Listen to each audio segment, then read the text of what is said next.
I've said many times that the only way for our country to be saved, both spiritually but also physically, we've seen all the doom and gloom, we've seen all the predictions of civil conflict, civil unrest, and so on and so forth, even civil war. And obviously anyone that's got any sense in their brain does not want that. Many veterans have experienced civil wars in the Balkans, insurgencies in Iraq, Afghanistan. They know the cost in blood and treasure. And obviously our own situation here, where I live in Northern Ireland, obviously I know most of the people viewing this will be in England, but in Northern Ireland we had many years, I think near on 40, 50 years of conflict. And at times it was very close to what would be classed as a civil war. And I think only by the grace of God did we dodge the bullet on that. And I mean that. And that's why I think this video is so important. One of the main ways of diffusing dangerous situations is by showing respect and showing love to our neighbours. And if you look at the New Testament, loving your neighbour, Jesus gave 2 commands: love God and love your neighbour as yourself. And then when Jesus was asked about who his neighbour was, well, he got very specific. He said everybody that lives close to you is your neighbour. And I think we really need to get back to that sort of mindset. Now that doesn't, and there's a conflict here, and there's always been a conflict in me with this. That doesn't mean you roll over to people necessarily. You don't pick fights that you can't win, and you don't pick fights that aren't worth fighting. But you don't roll over. So if a foreign army invades your country, you've every right to defend yourself, and that's a very biblical principle.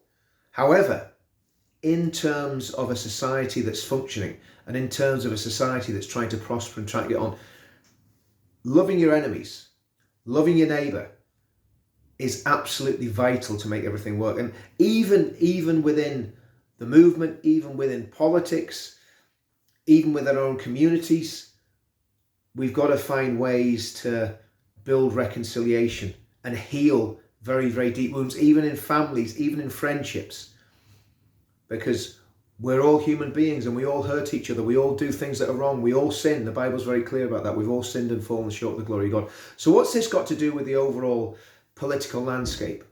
Well, I think it's got a lot to do with it. I think it's very interesting. A lot of young men that are involved in politics are also getting a very keen interest in Christianity. A lot of them Catholic Christianity.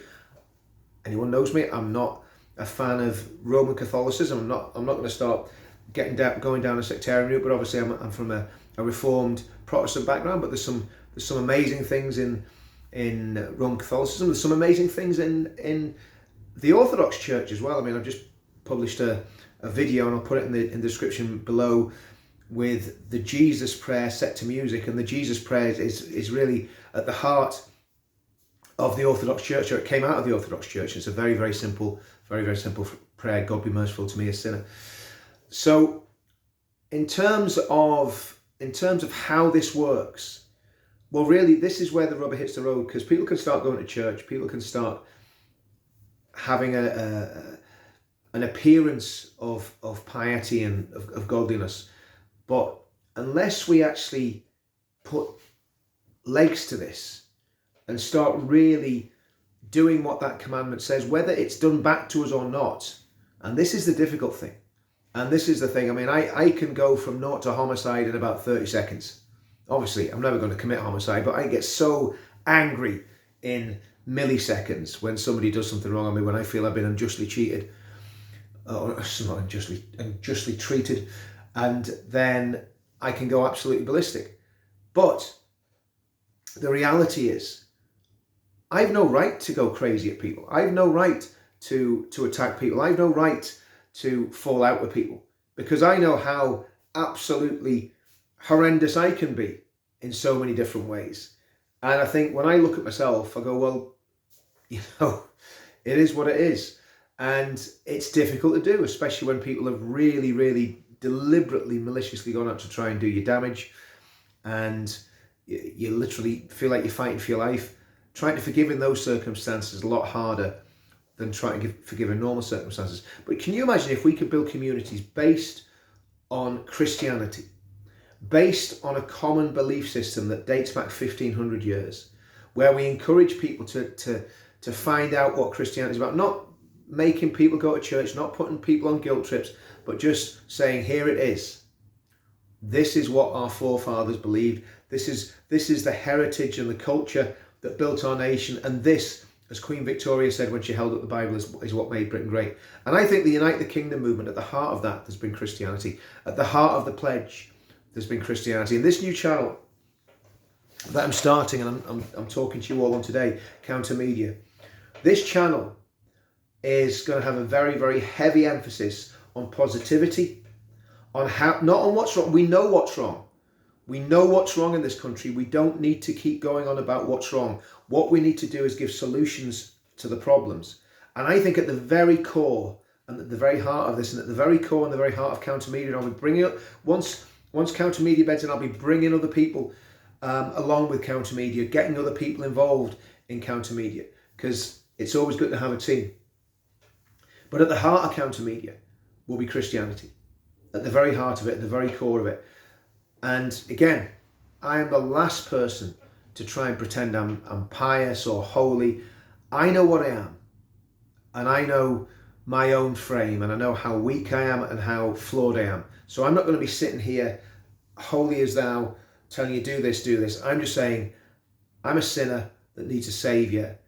And our nation is a nation of sinners that need a saviour.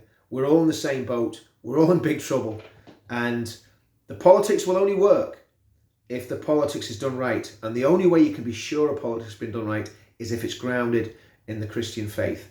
And I would love to see the people that have come to this country, the ones that have come here legally, and settled here, that aren't Christians. I would love to see a multitude of them coming to faith in Jesus Christ, because maybe that's why they've come here. Maybe that's why they've been sent here. Maybe they're here to hear this great gospel, this great news of what Christ has done for broken, sinful, sin-sick, flawed people like me and like everybody that's watching this video. And I know you probably think, Richard, you've gone totally off the reservation with this religion stuff. Well, I actually haven't. I believe 1,000,000% that I'm going down the right track. Is it for everybody? If you want it to be. If you want it to be. And as I reignite, well, I'm not reigniting, God's reigniting. As God reignites my faith, I hope that I'm changing. I'm not swearing like a drunken sailor as much as I used to. If I get tried on that one and someone winds me up, then, you know, the mask can slip and I can start, you know, but I don't want to do that. That's the point. The point is, I want to change, but I want to see the country change. And I believe if the country really, really understands Christianity and comes to Christianity, the country will change. I like to say, I'm not sitting here preaching because I know what I am, but I'm sitting here saying, this is the direction I'm going on.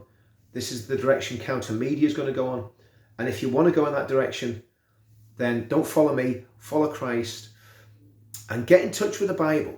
Start reading the Bible, start praying, and you start doing those things, and it is going to make a positive difference to your life. And then what will happen is it'll make a positive difference to the lives of people around you. And when I was very, very heavily into my faith a few years ago, everything was going well. When I walked away from it, through my own stupidity, everything didn't go so well. And you kind of reap the rewards, or the, not the punishment, the rewards. You just reap what you sow. So whatever you sow to, you reap. And I know the direction I'm going in. I want this channel to go in this direction. And I believe that we can turn this country around. But it's not by might, it's not by power, it's by the Spirit of God. See you all soon.